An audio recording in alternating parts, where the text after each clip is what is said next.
في ظل توجه الدولة نحو التنمية المستدامة وتحقيق الأمن الغذائي، بتبرز محافظة المنيا مجموعة من الإنجازات كنموذج يحتذى به في التوسع الزراعي وأيضا استغلال الموارد المتاحة، خاصة في ظل ما شهدته من مشروعات طموحة. وخلينا نتكلم أنه المنيا بالتحديد محافظة لها خصوصية كبيرة جدا، لما لها من تاريخ كبير خاصة كمان في مجال الزراعة. النهاردة بيشرفنا ويسعدنا ان احنا يكون معانا داخل الاستوديو وكيل وزارة الزراعة بمحافظة المنيا الأستاذ محمد عبد الرحمن.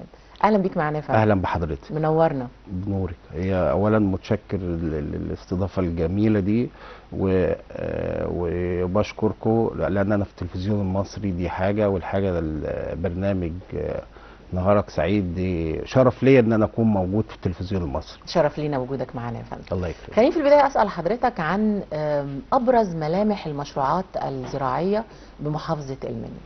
اولا محافظه المنيا من المحافظات يعني ايه اللي حظيت اولا فيها ميزه نسبيه تفاضليه عن اي محافظه ثانيه. اولا لها امتداد كبير، مساحه طويله على ضفاف النيل شرق وغرب، بجانب كده ان هي فيها حظيت طبعا من ضمن المشروعات اللي هي استفادت من المليون ونص لفخامه معالي السيد رئيس الجمهوريه السيد عبد الفتاح السيسي. دي من المليون ونص 250 ألف فدان، دي تم استصلاحها واستزراعها في ده استصلاح كامل، استزراع واستصلاح من ضمنها في دي حاجه. الحاجه الثانيه عندي مثلا بالنسبه ل 250 ألف فدان دي تم استصلاحها واستزراعها بمحاصيل بستانيه زي الزيتون والعنب، بجانب محاصيل تانية بقى زي الطماطم والقمح. دي وفيها من ضمن ال 250 ألف فدان دول في مشروع وزارة الزراعة ال 20 ألف فدان اللي هو فيه الإناث الجاموس. ودي دي أولا أكبر مشروع للإناث موجود على مستوى الصعيد كله، موجود في المنطقة في المزرعة بتاعت وزارة الزراعة اللي هي ال 20 ألف فدان. ودي مصدر لسلالات نقية والهجن، وبيتم طبعا تنقية فيها وتوزيع سلالات خاصة الجاموس الإيطالي، بجانب ان في بجانب كده في زراعات فيها زي القمح والشعير ومحاصيل الأعلاف. دي بالنسبة للمزرعة. أنا لو سألت حضرتك عن نوعية الزراعات في الأراضي المستصلحة، هل هي باستراتيجية من الدولة ولا طبقا لمناخ المناطق المستزرعة؟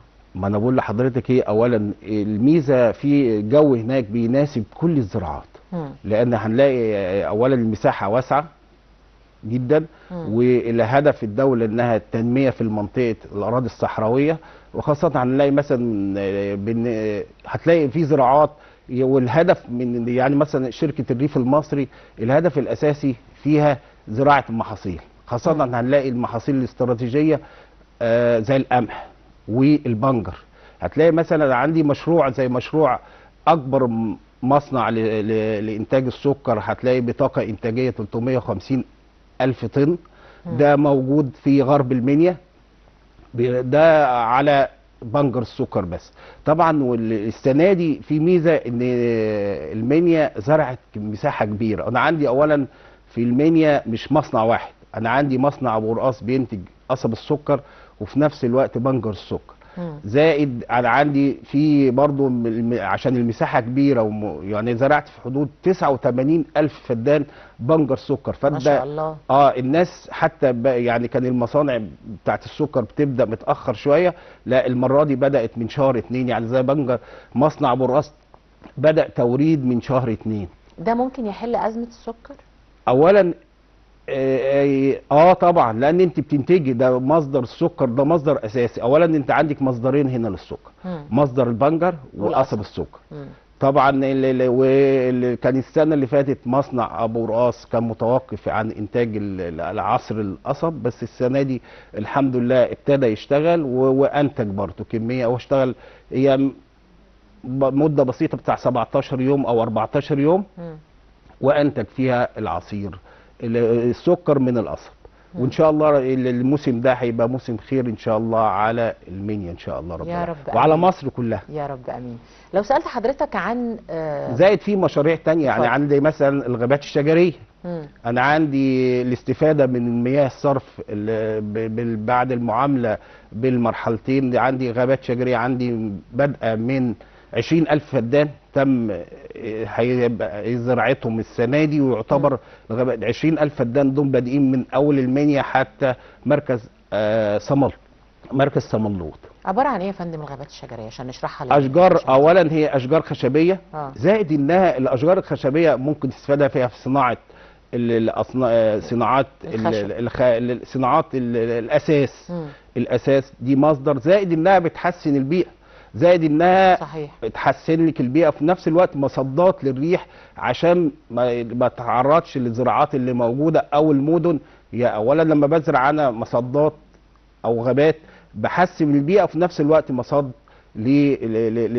لما بعد المناطق اللي هي السكنيه اللي موجوده بعد الغابات الشجريه. صحيح. لو سالت حضرتك عن اشهر المشاكل اللي بيعاني منها المزارع في المنيا. هو المزارع في المنيا اولا المساحات الحيازه محدوده شويه، اولا في تفتت في الحيازه. النتيجه بقى يعني ايه برضو، زائد ان هو الدخل ضعيف، فهنلاقي وده بنتغلب عليه بحاجات كتير قوي. اولا يعني في مشاركه بيننا وبين الهيئات الداعمه اللي هي زي مثلا الافاد زي الفاو، فاحنا بنشارك معاهم. زائد ان احنا لما نيجي المزارع مثلا ذات دخل محدود، لما بنحسن من الزراعه بتاعته يعني وننزل له عن طريق المدارس الحقليه اللي احنا بننزل له، زائد ان احنا بالنسبه للسيدات هنلاقي مثلا بنديها دعم. يعني دعم في ايه؟ السيدات بنمكنها، بتلاقيهم اصحاب مشاريع، هتلاقي بنديها طبعا نتيجه ان احنا بننزل وبنعرف الاسر واحتياجاتهم فبنيجي مثلا بيبقى اول مشروع بيجي طالب عندنا تنميه، خاصه مثلا مع الافاد او الجايكا او بالنسبه هنلاقي بنديهم بطاريات ارانب، دي بقى اصبحت وحده للانتاج.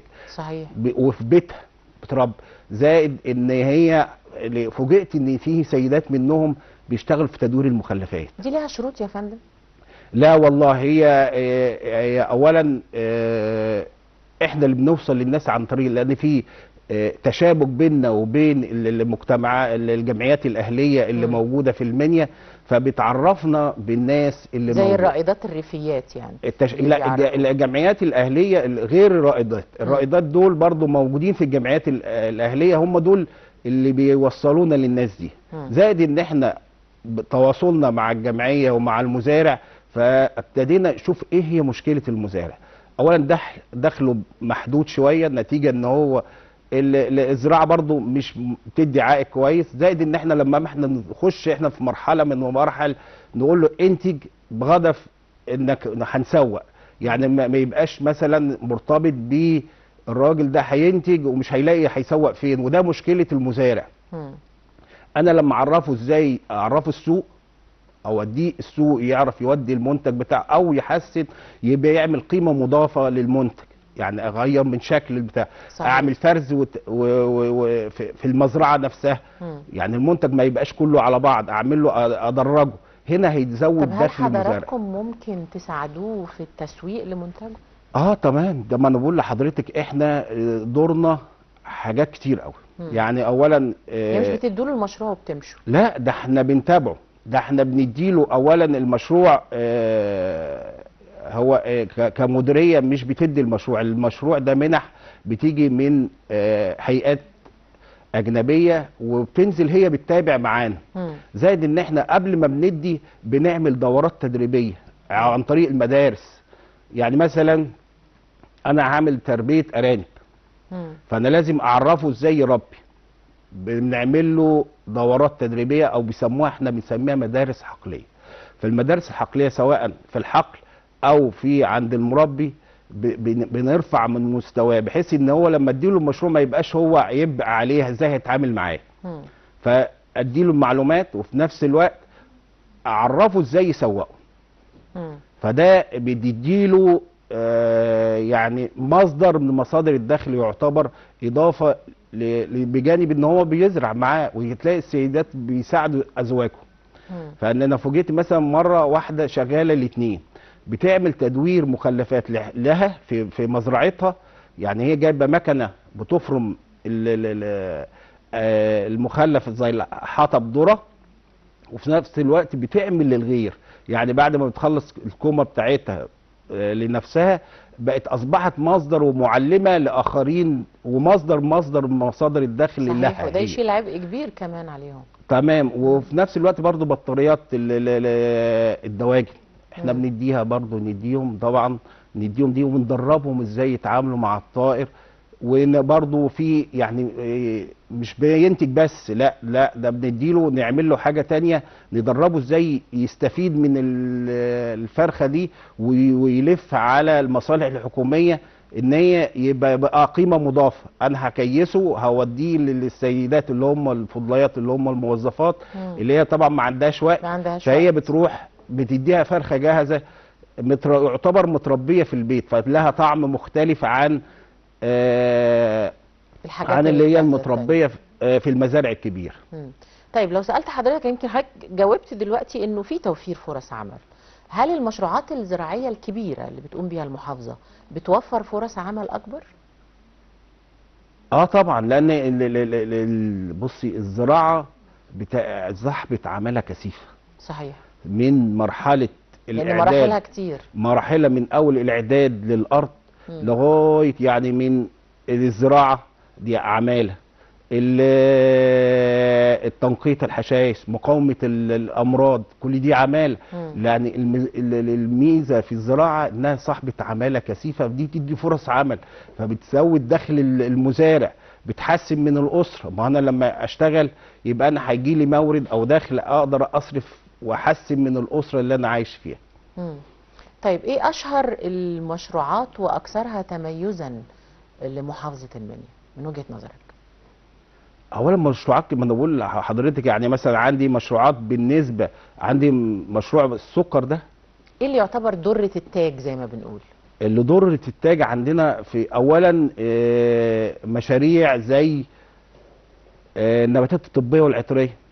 عندنا الناس فرز وتعبئه الخضار، ودي هايله في التصدير طبعا. ده عندي يعتبر المنيا بنسبه 15% او 20% بتصدر العنب.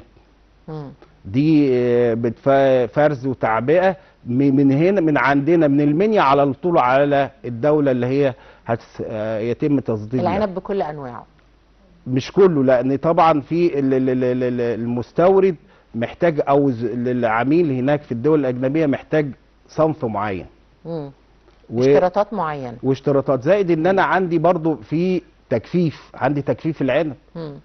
دي شغالين عليها اهم المشاريع اللي هم. وعندي بالنسبه عندي الميزه في المنيا فيها زراعات حلوه قوي. يعني مثلا هنلاقي فول الصويا مساحات كبيره، ممكن اخد فيها تبني عليها صناعه زيوت. واحنا عندنا يعتبر بنستورد اكبر كميه زيوت من في مصر. يعني احنا اللي بننتجه من الزيوت عدد محدود جدا، ما بيكملش 5-6%، والباقي كله بنستورده. احنا اللي عندنا المنيا فيها محصول زي مثلا عندي السمسم، عندي عباد الشمس، عندي الصويا السنه اللي فاتت كانت داخله في حاجه 73,000 فدان. انا بستفيد من الصويا حاجتين، والصويا مهمه جدا، باخد منها كاعلاف وممكن تغذيه للانسان، لانه بتخش في صناعات كتيره زي صناعات تغذيه، زائد انها بخش فيها باخد بيها نسبه 20% من الزيت بتاعها في زيت مائتها، زائد ان هو صحي جدا. تمام. صحيح. طيب لو قلت لحضرتك ازاي بتتعامل المديريه مع التغيرات المناخيه، وخصوصا اللي بقى خلاص يعني بأمر واقع بالنسبة لنا، تغيرات مناخية عالمية، وبالتالي كمان مصر بتتأثر بيها، ازاي بتتعاملوا معاها؟ اولا التغيرات المناخيه بقت حاجه اساسيه موجوده وشغالين عليها. احنا بندي يعني بالنسبه لنا للمركز البحوث الزراعيه والجامعات في مصر شغاله عليها. اولا هقول لحضرتك على حاجه، يعني احنا برضو من النتيجه ان احنا لما بنيجي ننزل نقول للمزارع ازرع في الميعاد المناسب عشان الظروف الجويه الغير ملائمه دي ما يزرعش بمزاجه يعني.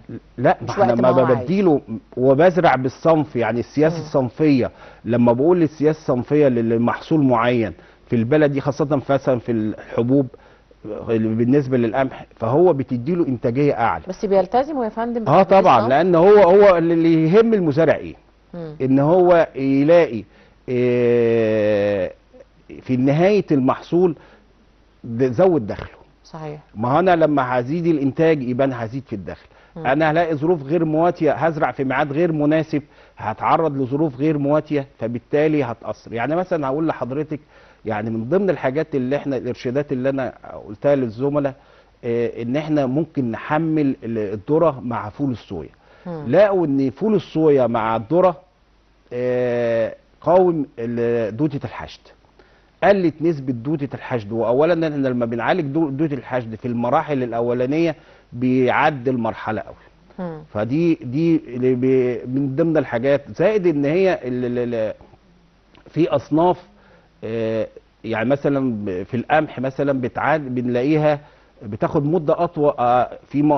في الاول كانت بتاخد مده اطول، دلوقتي احنا بناخد مده اقل. مثلا زي في اصناف سخا 95 دي اصناف جيده وبتناسب الظروف الجويه، وفي نفس الوقت مدتها قصيره وبتدي انتاجيه في فتره زمنيه قليله. مشكله المزارع دايما اللي بيتكلم فيها مؤخرا هي مشكلته مع الجمعيات الزراعيه وتوفير الاسمده، ودي مشكله نقدر نقول ان في نسبه كبيره بيشتكوا منها. هل ده موجود في المنيا برضو؟ هو اقول لحضرتك على حاجه، اولا كارت الفلاح حل المشكله دي. اولا عباره عن ايه الكارت ده يا فندم؟ كارت اولا ده كارت الفلاح فيه كل بيانات الحيازه بتاعه المزارع، وما بيستخدمهاش بس لصرف المستلزمات. هو مش بيروح يصرف بالحيازه الزراعيه؟ انا هكمل. لا، ما هي حيازته، هي الحيازه حيازه بس هي مرقمه بقى، رقميه. بقت حضرتك حيازه حضرتك بالكارت ده موجود في البنك الزراعي، ممكن تروحي تاخدي بيها سلفه من غير اي حاجه. لان احنا لما بنيجي نرفع الحصر في بدايه كل موسم زراعي فبيسمع مع البنك الزراعي، زائد ان هو عرفنا زائد ان هو لما بيروح يصرف ما بقاش. انا كنت من بدايه الموسم كان في شويه مشاكل بسيطه كده، فالحمد لله يعني الموسم الصيفي عدى خير يعني، والسنه دي ما كانش فيه مشاكل خالص في الموسم. بل انا والاسمده متوفره. اقول لحضرتك على حاجه، يعني انا طالع بالموسم الشتوي انا عندي 3000 تقريبا 3000 طن موجودين اسمده في الجمعيات. ليه؟ لان كنت ظابط صاحب الحيازه هو اللي يصرف بنفسه بالظبط، زائد ان انا لما بدي المزارع اقول، وهم لما يجي يصرف بيجي ياخد يضرب الكارت، بديله الورقه الدليل ان انا الراجل ده عنده في شكاره له شكارتين، زائد ان انا كنت لما بدي التنبيهات والتعليمات ان انا بدي بالمتاح. يعني مثلا ايه، انا مش هدي للناس كلها مره واحده، انا عايز اراضي الناس كلها مرحليا يعني. فاللي العربيه مثلا جالي 100,000 شكاره، جالي 1000 شكاره، بوزع ال1000 شكاره طبقا للمتاح، يدي له شكارتين. ودي تعليمات معالي وزير الزراعه يعني. لان يعني بدي المتاح وبعد كده لما يجيني تاني اديله. فعلا انا مش عايز اقول لحضرتك 95% من المزارعين خدوا احتياجاتهم السماد، بل في ناس خدت منهم 100% من الحيازه. هل احنا محتاجين زياده حصه الاسمده للمزارعين؟ هي عايزه توزيع عادل. يعني انت لما بتوزعي يعني في برضو حته ان احنا كل جمعيه بقت شايفه بعضها، زائد الوزاره بص علينا، ما بقاش احنا، ما بقاش الموضوع مغلق. يعني كان الاول ممكن العربيه كان الأول يعني ما حدش بيعرف، كان يقولوا مثلا ده بتروح للجمعيه الفلانيه والجمعيه الثانيه دي ما بيروحلهاش.